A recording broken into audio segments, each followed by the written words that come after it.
A candle is made to become entirely flame. In that annihilating moment, it has no shadow. According to legend, the renowned scholar Jalaluddin Muhammad Rumi was giving a lecture when an older, disheveled man approached and asked him the meaning of his academic books.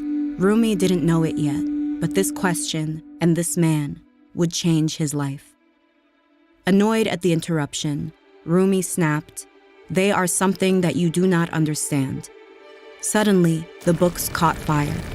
The man looked back at the astounded Rumi and simply replied, "You couldn't possibly understand."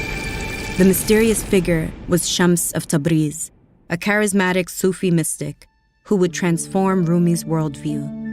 Rumi, inspired by Shams's teachings, would go on to become one of the world's most celebrated poets and mystical philosophers, whose cultural legacy looms large across Turkey and the Persian-speaking world. Rumi was born in 1207 near the Afghan city of Balkh, and as a child emigrated to Anatolia, where his father, a preacher and mystic, hoped to secure a more prestigious position. By the time of Shams's arrival, Rumi was a well-respected scholar of Islamic law in the town of Konya.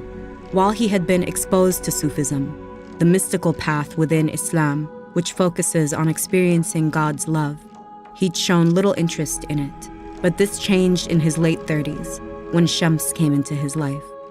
The academic study of law and theology was no longer Rumi's central focus.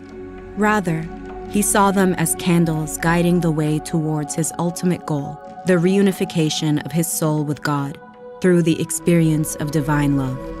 He wrote of this tension in his native Persian. "Love resides not in learning, not in knowledge, not in pages and books. Wherever the debates of men may lead, that is not the lover's path." While Sufism had been part of Islamic observance for centuries, the practices of some Sufis, from ecstatic dancing to composing poetry, were looked down upon by conservative religious elites. As Rumi increasingly embraced Sufism under Shams's influence, many of his earlier followers disapproved.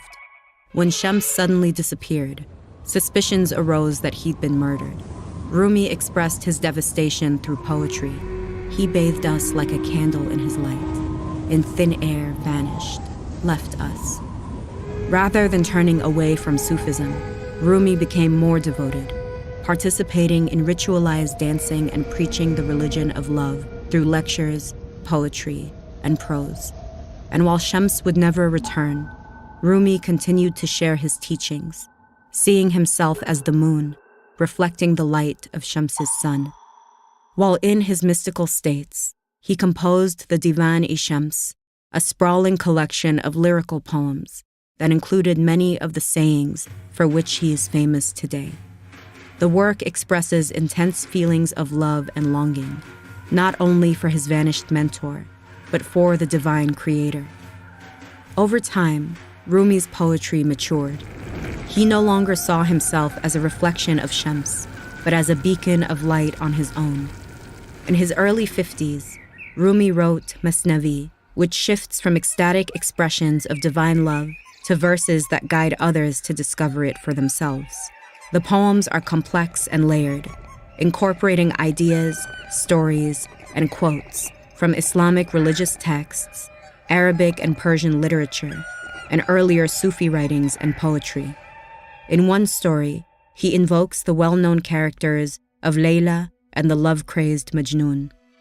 In Rumi's version, the king, hearing Majnun's musings on Layla's unsurpassed beauty, demands to see her. But when Layla arrives, he's confused, as her beauty pales in comparison to Majnun's praises. To this, Layla replies, "I am Layla. The problem is you are not Majnun."